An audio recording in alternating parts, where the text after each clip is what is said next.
ಪಟ್ಟಿಗಂದ ಹೋಗಿನಿ. ಅವ ಪಟ್ಟಿ ಬರ್ಸಕತ್ತಿದ್ದ. ಏಟು 21,000 ರೂಪಾಯಿ ನಮ್ಮ ಮಠದ ಕಾರ್ಯಕ್ರಮಕ್ಕೆ. ನಮ್ಮಲ್ಲಿ ವರ್ಷ ಕಾರ್ಯಕ್ರಮ ಜಾತ್ರೆಗಿಂದ ಪಟ್ಟಿ ಏಟ್ ಹಾಕದ್ರಿ ಅಂತ ಕೊಡೋದ್ರೆ ಸಿಕ್ಕಾಪಟ್ಟಿ ಪಟ್ಟಿ ಹಾಕದು. ಯಾರು ಕೇಳಂಗಿಲ್ಲ ಹೇಳಂಗಿಲ್ಲ, ಎಲ್ಲರೂ ತಮ್ಮ ತಂದ ಮಠಕ್ಕಿಂದ ಕೊಡ್ತಾರ. ಅವ 21,000 ರೂಪಾಯಿ ಬರ್ಸ ಒಬ್ಬ ಭಕ್ತ. ಬರ್ಸದ ಬಳಕೆಂದ್ರೆ ದಿನ ಕೇಳ್ಬೇಕು ಅವನಿಗೆ. ನಾಳೆ ಕೊಡ್ತೀನಿ, ನಾಡ್ದು ಕೊಡ್ತೀನಿ, ನಾಳೆ ಕೊಡ್ತೀನಿ, ನಾಡ್ದು ಕೊಡ್ತೀನಿ ಅನ್ಕೋತ ಕಡೆಗೆ ಜಾತ್ರೆನೇ ಮುಗಿತಾವ, ಪಟ್ಟಿನೇ ಕೊಡ್ಲಿಲ್ಲ. ಜಾತ್ರೆ ಮುಗಿದ ಬಳಕೆ ಅಂತ ಕೇಳಿದೆ, ಏನಪ್ಪ ಮತ್ತು ಇಡೀ ಜಾತ್ರೆನೇ ಮುಗಿದೋಯ್ತು, ನೀ ಪಟ್ಟಿನೇ ಕೊಡ್ಲಿಲ್ಲ ಅಂದ್ಕೊಳ್ಳಿ. ಮುಗ್ದೇ ಹೋಯ್ತಲ್ಲಪ್ಪ, ಇನ್ನು ಮುಂದೆ ತೊಗೊಂಡು ಏನು ಮಾಡೋರಿ? ಆಯ್ತಪ್ಪ, ಚಲೋ ಸಿಕ್ಕಿ ಭಕ್ತ ಅಂತಂದೆ. ಅಲ್ರಿ, ಹೂವ ಬಂದು ಬರ್ಸಿರ್ತಕ್ಕಂಥ ಭಕ್ತರು ಕೊಡಂಗಿಲ್ಲ. ಆದ್ರೆ ಹರಿಶ್ಚಂದ್ರ ಮಹಾರಾಜ ಹಂಗಲ್ಲ. ಕನಸಿನೊಳಗಿಂದ ಎಷ್ಟು ಒಂದು ಆನಿ ಮೇಲೆ ಅಂಬಾರಿ ಮೇಲೆ ನಿಂತ್ಕೊಂಡು ಒಂದು ನಾಣ್ಯವನ್ನು ತೋರಿದ್ರೆ ಎಷ್ಟು ಎತ್ತರಕ್ಕೆ ಹೋಗೋದಲ್ಲ, ಅಷ್ಟು ಸಂಪತ್ತು ಬೇಡಿದ ವಿಶ್ವಾಮಿತ್ರ. ಸರಿಯಪ್ಪ, ನಾ ಕೊಡ್ತೀನಿ ಎತ್ತುಕೊಂಡು ಹರಿಶ್ಚಂದ್ರ ಮಹಾರಾಜನ ಮಾತು ಕೊಟ್ಟ. ಮರುದಿವಸದಿಂದ ಬಂದ ವಿಶ್ವಾಮಿತ್ರ. ಯಾವಾಗಿಂದ ರಾಜನಿಗಿಂದ ಕೇಳ್ತಾನ, ಹರಿಶ್ಚಂದ್ರ ನೀ ನನಗಿಂದ ಕನಸಿನಾಗಿಂದ ವಚನ ಕೊಟ್ಟಿದ್ದಿಲ್ಲ ಅಂದ. ಹೌದಪ್ಪ, ನಾ ಕೊಟ್ಟಿನಿ ಅಂದ. ನೋಡಿ, ಕನಸಿನಾಗ ಕೊಟ್ಟಿದ್ದು. ಆಯ್ತಪ್ಪ, ನೀನು ಕೊಡಬೇಕಾಗಿರ್ತಕ್ಕಂಥ ಸಂಪತ್ತಿನ ಒಂದು ಕಡೆಗೆ ತೆಗೆದಿಡ್ತೀನಿ ಎತ್ತಿಕೊಂಡು ನಿನಗೆ ಯಾವಾಗ ಬೇಕಂದ ಅವಾಗಿಂದ ಒಯ್ಯಿ ಎತ್ತಿಕೊಳ್ಳೋದು ಹೇಳ್ದ ಹರಿಶ್ಚಂದ್ರ ಮಹಾರಾಜ. ಆಯ್ತಪ್ಪ, ನನಗೆ ಯಾವಾಗ ಬೇಕು ಅವಾಗ ಒಯ್ತೀನಿ ಎತ್ತಿಕೊಂಡು ನೀನು ರಾಜ್ಯದೊಳಗೆ ಇರಲಿಲ್ಲ ಸಂಪತ್ತು ತಂದು ಹೇಳಿ ವಿಶ್ವಾಮಿತ್ರದಿಂದ ಹೋಗಿಬಿಟ್ಟ. ಸ್ವಲ್ಪ ದಿವಸದಿಂದ ಕಳೆದಿತ್ತು. ಕಲ್ಪನೆ ಇರಲಿ ನಿಮಗ, ಹರಿಶ್ಚಂದ್ರ ಮಹಾರಾಜನ ಜೀವನ ಬಗ್ಗೆ ಹೇಳಕತ್ತಿನ. ನಮಗೆ ಸಣ್ಣ ಪುಟ್ಟು ದುಃಖಗಳು ಬಂದ್ರೆ ನಾವು ಎಷ್ಟೋ ಬಡಿದಾಡ್ತೀವಿ. ಹರಿಶ್ಚಂದ್ರ ಮಹಾರಾಜ ಏನಂತಾನ, ಸ್ವಲ್ಪ ದಿವಸದಿಂದ ಕಳೆದಿತ್ತು, 1 ವರ್ಷ 2 ವರ್ಷದಿಂದ ಕಳೆದಿತ್ತು. ಯಾವಾಗಿಂದ ವರ್ಷ 2 ವರ್ಷದಿಂದ ಕಳೆದಾಗ ಪುನಃ ಮತ್ತೆ ವಿಶ್ವಾಮಿತ್ರ ಮಹಾರಾಜ ಯಾವ ಗುರುಗಳನ್ನು ಏನ್ ಮಾಡ್ತಾರೆ ಅಂತಕೊಂಡು ಕೇಳಿದ್ರ ಅದೇ ಹರಿಶ್ಚಂದ್ರ ಮಹಾರಾಜನ ಕನಸಿನೊಳಗಿಂದ ಮತ್ತೆ ಬಂದ್ರು. ಯಾವಾಗಿಂದ ರಾಜನ ಕನಸಿನೊಳಗಿಂದ ಬರ್ತಾರೆ, ಅವಾಗಿಂದ ಮಾತ್ರ ಕೂಡ ಖುಷಿ ಪಡ್ತಾನೆ. ಯಪ್ಪ, ಸದ್ಗುರುನಾಥನ ಕನಸಿನಾಗ ಬಂದಲ್ಲ, ಬಾಯಪ್ಪ ಬಾ ತಿಕ್ಕೊಂಡೊಂದು ಕನಸಿನೊಳಗೆ ಎದ್ದು ನಮಸ್ಕಾರ ಮಾಡ್ದ. ಹೆಂಗೇನು ಬಂದ್ಯಪ್ಪ ತಿಕ್ಕೊಂಡದ ಕೇಳಿದಾಗ ರಾಜ, ನಾವೊಂದು ಕೇಳ್ತೀನಿ, ಕೊಡ್ತಿದ್ದೇನೋ ತಿಕ್ಕೊಳೋದು. ಯಪ್ಪ, ನೀ ಏನು ಕೇಳ್ತಿದ್ದಿ ಕೇಳ ಕೊಡ್ತೀನಿ, ನೀ ಬೇಕಾದ ಕೇಳ ಕೊಡ್ತೀನಿ. ವಿಶ್ವಾಮಿತ್ರ ಏನು ಕೇಳಬೇಕಾಗಿತ್ತು? ರೊಕ್ಕ ಕೇಳಲಿಲ್ಲ, ರೂಪಾಯಿ ಕೇಳಲಿಲ್ಲ. ಕನಸಿನೊಳಗೆ ಬಂದು ಏನು ಕೇಳ್ತಾರ, ರಾಜ ನಿನ್ನ ರಾಜ್ಯವನ್ನು ನನಗೆ ಕೊಡಬೇಕು ಒತ್ತಿಕೊಳ್ಳೋದು. ಏನು ಕೇಳ್ತಾರ? ಇಡೀ ರಾಜ್ಯವನ್ನ ನನಗೆ ನೀ ದಾನವಾಗಿ ಅಂತ ಕೊಡಬೇಕು ಒತ್ತಿಕೊಳ್ಳೋಣ. ಯಾವಾಗಿಂದ ಕನಸಿನೊಳಗೆ ವಿಶ್ವಾಮಿತ್ರ ಕೇಳಿದ್ದನ್ನ, ಆಯ್ತಪ್ಪ ನಾನು ನಿನಗೆ ಇಡೀ ರಾಜ್ಯವನ್ನು ನಿನಗೆ ದಾನವಾಗಿ ಅಂತ ಕೊಡ್ತೀನಿ ಎತ್ತಿಕೊಂಡಂದ. ಮರುದಿವಸದ ವಿಶ್ವಾಮಿತ್ರ ಎಲ್ಲಿಗೆ ಬರ್ತಾನ? ಹರಿಶ್ಚಂದ್ರ ಮಹಾರಾಜನ ರಾಜಧಾನಿಗೆ ಅಂತ ಬಂದ. ಯಾವಾಗಿಂದ ಹರಿಶ್ಚಂದ್ರ ಮಹಾರಾಜನ ರಾಜಧಾನಿಗೆ ಅಂತ ಬಂದ, ಕಲ್ಪನೆ ಇರಲಿ ಮಗ. ಅವಾಗಿಂದ ಹರಿಶ್ಚಂದ್ರ ಮಹಾರಾಜನಿಗೆ ವಿಶ್ವಾಮಿತ್ರ ಅಂತಾನೆ, ಹರಿಶ್ಚಂದ್ರ ಮತ್ತೆ ನನ್ನ ಕನಸಿನೊಳಗೆ ನಿನ್ನ ರಾಜ್ಯವನ್ನು ದಾನ ಮಾಡಿದೆಯಲ್ಲ ಅಂದ. ಹೌದಪ್ಪ ಮಾಡೀನಿ ಅಂದ. ಹಾಗಿದ್ರೆ ನನ್ನ ರಾಜ್ಯವನ್ನು ನಾನು ಕೊಟ್ಟು ಬಿಡು ಅಂದ. ನೋಡು, ಯಾವಾಗ ನೀನು ನನಗೆ ರಾಜ್ಯವನ್ನು ದಾನ ಮಾಡಿದೆಯಲ್ಲ, ಮಾಡಿರ್ತಕ್ಕಂಥ ದಾನವನ್ನು ನಿನ್ನ ರಾಜ್ಯವನ್ನು ಕೊಟ್ಟು ಬಿಡುವ ತಿಳ್ಕೊಂಡಾಗ ಆಯ್ತಪ್ಪ ತಿಳ್ಕೊಂಡ ಹೆಂಡತಿ ಮಗನನ್ನ ಕರೆದ. ಸಣ್ಣದಿಂದ ಒಂದು 12 ವರ್ಷದ ಮಗ ಲೋಹಿತಾಶ್ವ ಮಗನನ್ನ ಕರೆದ, ಹೆಂಡತಿಯನ್ನು ಮನೆಯೊಳಗೆ ನನ್ನ ಕರೆದು ರಾಜನಾಗಿರ್ತಕ್ಕಂಥ ಹರಿಶ್ಚಂದ್ರ ಮಹಾರಾಜ ತನ್ನ ಸಿಂಹಾಸನ ಗುರುಗಳಾಗಿರ್ತಕ್ಕಂಥ ಯಾವ ವಿಶ್ವಾಮಿತ್ರರನ್ನು ಕುಂದಿರಿಸಿ ತನ್ನ ತಲೆ ಮೇಲೆ ಇರ್ತಕ್ಕಂಥ ಕಿರೀಟವನ್ನ ಆ ಗುರುವಿನ ತಲೆ ಮೇಲೆ ಇಟ್ಟು ಅವ್ರ ಪಾದಕ್ಕೆ ನಮಸ್ಕಾರ ಮಾಡಿ ಉಟ್ಟು ಬಟ್ಟೆ ಮೇಲೆ ಮನೆಗಿಂದ ಹೊರಗೆ ನಡೆದ. ಅವಾಗಿಂದ ವಿಶ್ವಾಮಿತ್ರ ಅಂತಾರೆ, ರಾಜ ರಾಜ್ಯವನ್ನು ಬಿಟ್ಟೇನೋ ನಡೆದಿ, ನನಗೆಂದ ಕೊಡಬೇಕಾಗಿರ್ತಕ್ಕಂಥ ಸಂಪತ್ತು ನಿನ್ನ ಬಳಿ ಇಟ್ಟಿನಲ್ಲ, ಅದು ಎಲ್ಲದ ಅಂದ್ರು. ಅವಾಗಿಂದ ಹರಿಶ್ಚಂದ್ರ ಮಹಾರಾಜ ಅಂತಾನೆ, ಅಪ್ಪ ಇಲ್ಲ ಅರಮನೆ ಒಳಗೆ ಅದ ನಿನ್ನ ಸಂಪತ್ತ. ಏ ರಾಜ, ಇವತ್ತ ನಿನ್ನ ರಾಜ್ಯವನ್ನು ನನಗೆ ದಾನ ಮಾಡಿದೆ ಎತ್ತುಕೊಂಡಾಗ ಈ ರಾಜ್ಯದೊಳಗ ಅರಮನೆ ಒಳಗಿರ್ತಕ್ಕಂಥ ಸಕಲ ಸಂಪತ್ತೆಲ್ಲವೂ ಕೂಡ ನನ್ನವಾದು. ನೀನು ಕೊಡ್ತೀನಿ ಅಂತಂದಿರ್ತಕ್ಕಂಥ ನಾಣ್ಯ ಅದು ಎಲ್ಲಿ ಎತ್ತುಕೊಂಡದ ಕೇಳಿದಾಗಪ್ಪ, ನಾ ಏನಾದ್ರೂ ಮಾಡಿ ಅಂದ ಕೊಡ್ತೀನಿ, ನಾ ಸುಳ್ಳು ಹೇಳಂಗಿಲ್ಲ ಎತ್ತುಕೊಂಡ. ಯಾವಾಗಿಂದ ಕೊಡ್ತೀನಿ ಎತ್ತುಕೊಂಡ ಸುಳ್ಳು ಹೇಳಾರ್ದನೆ ಕೊಡ್ತೀನಿ ಎತ್ತುಕೊಂಡ ಹೆಂಡತಿ ಮಗುವಿನನ್ನ ಕರ್ಕೊಂಡು ಇಡೀ ರಾಜ್ಯವನ್ನು ತ್ಯಾಗ ಮಾಡಿದ ನಡೆದ. ಯಾವಾಗ ವಿಶ್ವಾಮಿತ್ರ ಅಂತಾನೆ, ಹರಿಶ್ಚಂದ್ರ ನೀ ಕುಡಿತಿದ್ರೆ ಇಲ್ಲ, ನಿನ್ನ ಮೇಲೆ ನಂಬಿಕಿಲ್ಲ ನನಗ. ನೀ ಎಲ್ಲಿ ಪರಂತರವಾಗಿ ನನ್ನ ಸಂಪತ್ತನ್ನು ನೀ ಕೊಡಂಗಿಲ್ವೋ ಅಲ್ಲೇ ಪರಂತರವಾಗಿ ನನ್ನ ಶಿಷ್ಯ ನಿನ್ನ ಜೋಡಿ ಇರ್ತಾನ ತಿಳ್ಕೊಳ್ಳೋದು ಒಬ್ಬ ನಕ್ಷತ್ರಿಕ ಅಂತ ನಮ್ಮ ಶಿಷ್ಯನನ್ನ ರಾಜನ ಜೊತೆ ಒಳಗಿಂದ ಕೊಟ್ಟು ಕಳಿಸದ.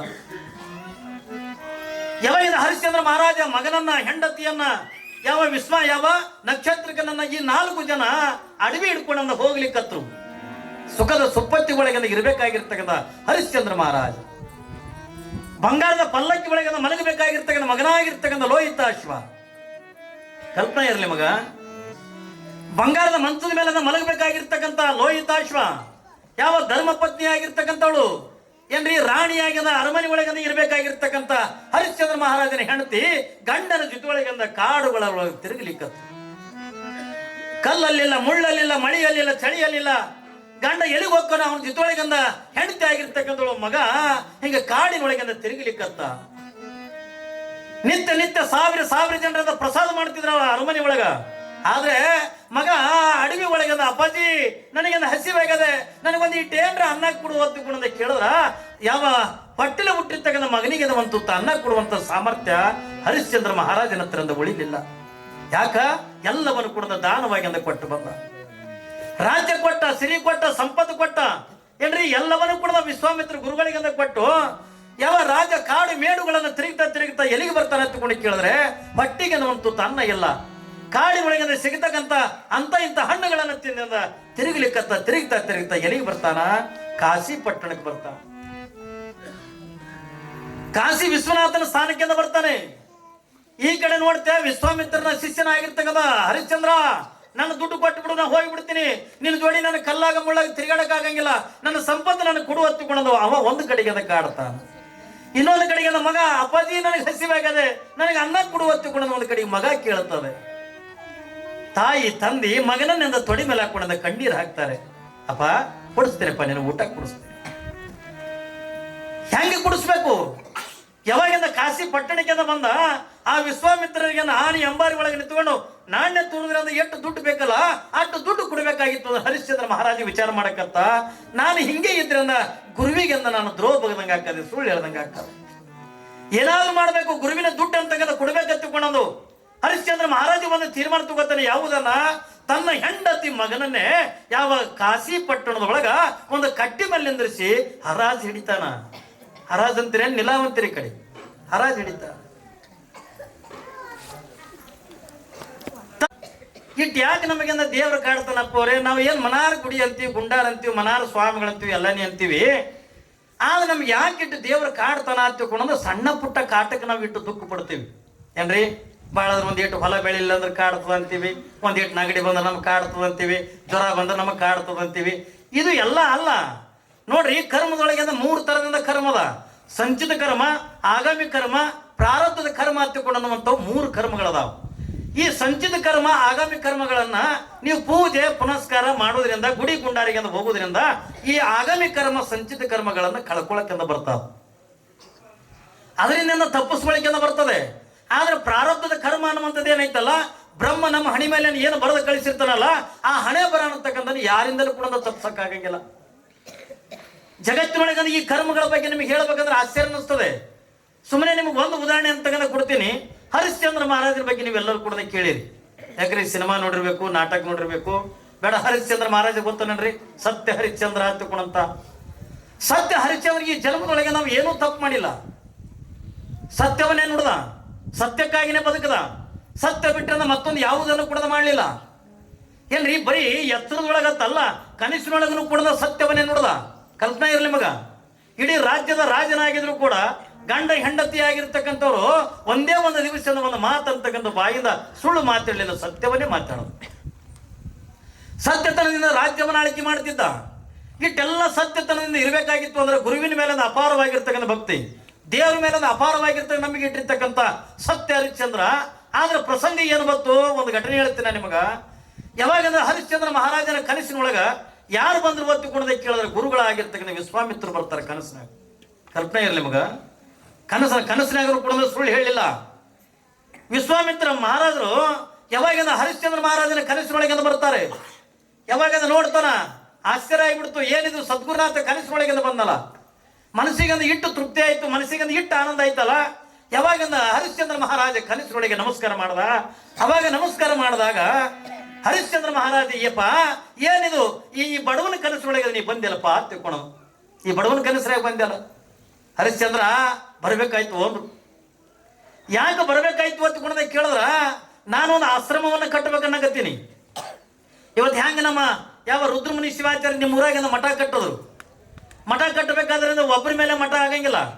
ಏನ್ರಿ? ಒಬ್ಬ ಸ್ವಾಮಿ ಕಟ್ಟತ್ತಿಕೊಂಡ್ರೆ ಏನು ಆಗಂಗಿಲ್ಲ. ನಿಮ್ಮಂತ ಭಕ್ತರದ್ದು ಎಲ್ಲರದು ಕೂಡ ಬೆನ್ನೆಲುಬಾಗಿ ನಿಂತ್ರೆ ಮಾತ್ರ ಇಂಥ ಮಠಗಳು ತಯಾರಾಕವ. ಏನ್ರಿ? ಇಲ್ಲದೆ ಅಂದ್ರೆ ತಯಾರಾಗಕ್ಕಿಂದ ಆಗಂಗಿಲ್ಲ. ಹರಿಶ್ಚಂದ್ರ ಮಹಾರಾಜ ಏನಂತಾನೆ, ಹರಿಶ್ಚಂದ್ರ ಮಹಾರಾಜರಿಗೆ ವಿಶ್ವಾಮಿತ್ರ ಏನಂತಾನೆ, ರಾಜ ಹರಿಶ್ಚಂದ್ರ, ನಾನೊಂದು ಆಶ್ರಮ ಕಟ್ಟಬೇಕಾಗದೆ, ನನಗೆ ನಿನ್ನ ರಾಜ್ಯದಿಂದ ನನಗೆ ಸಂಪತ್ತು ಬೇಕು ಅಂದು. ಯಪ್ಪ ಏನ್ ಬೇಕು ಕೇಳಪ್ಪ ಕೊಡ್ತೀನಿ ಅಂದ. ಹಂಗ ಅನ್ಬೇಡ ಹರಿಶ್ಚಂದ್ರ, ಏನ್ ಕೇಳ್ತಿ ಕೇಳು, ಕೊಡ್ತೀನಿ ಅಂತ್ಕೊಂಡು ಅನ್ನಕ್ ಹೋಗ್ಬೇಡ. ಆದ್ರೆ ನಾ ಕೇಳ್ತೀನಿ, ನನಗೆ ಎಷ್ಟು ಬೇಕು ಸಂಪತ್ತ? ಒಂದು ಆನಿ ಮೇಲೆ ಒಂದು ಅಂಬಾರಿ ಮೇಲೆ ನಿಂತ್ಕೊಂಡು ಒಂದು ನಾಣ್ಯವನ್ನು ಮ್ಯಾಲಕ್ಕೆ ತೂರಿದ್ರ ಅದು ಎಷ್ಟು ಎತ್ತರ ಹೋಗ್ತದಲ್ಲ ಅಷ್ಟು ಸಂಪತ್ತು ನನಗೆ ಬೇಕು ಅಂದ. ನೋಡ್ರಿ ವಿಶ್ವಾಮಿತ್ರ ಮಹಾರಾಜರು ಯಾರಿಗೆ ಕೇಳ್ತಾನೆ? ಹರಿಶ್ಚಂದ್ರ ಮಹಾರಾಜನಿಗೆ ಅಂತ ಕೇಳ್ತಾನೆ. ರಾಜ ನನಗೆ ಸಂಪತ್ತು ಎಷ್ಟು ಬೇಕು ಆಶ್ರಮ ಕಟ್ಟಕತ್ಕೊಂಡು ಕೇಳಿದ್ರೆ, ಒಂದು ಆನಿ ಮೇಲೆ ಒಂದು ಅಂಬಾರಿ ಮೇಲೆ ನಿಂತ್ಕೊಂಡು ಒಂದು ನಾಣ್ಯವನ್ನು ತೂರಿದ್ರ ಅದು ಎಷ್ಟು ಎತ್ತರಕ್ಕೆ ಹೋಗ್ತದಲ್ಲ ಅಷ್ಟು ನನಗೆ ಸಂಪತ್ತು ಬೇಕು ಒತ್ತಿಕೊಂಡಂದ. ಆಯ್ತಪ್ಪ, ಎಲ್ಲ ನಿಂದಿ ಅದ, ನಿನಗೆ ಅದ ಕೊಡಾಕೆ ಅದ, ನಂದೇನದಪ್ಪ. ಆಯ್ತಪ್ಪ ಕೊಡ್ತೀನಿ ಎತ್ತಿಕೊಂಡ ಮಾತು ಕೊಟ್ಟ. ಎಲ್ಲ ಮಾತು ಕೊಟ್ಟ. ಎಲ್ಲಿದು? ಕನಸಿನೊಳಗ, ಎತ್ತರದಾಗ ಅಲ್ಲ ಏನ್ರಿ. ನಮ್ಮ ಮಂದಿ ಎತ್ತರದಾಗ ಅಂದ ಹಗಲತ್ತ. ನಮ್ಮಲ್ಲಿ ನಮ್ಮ ಊರಾಗ ಒಬ್ಬ ಹಗಲತ್ತ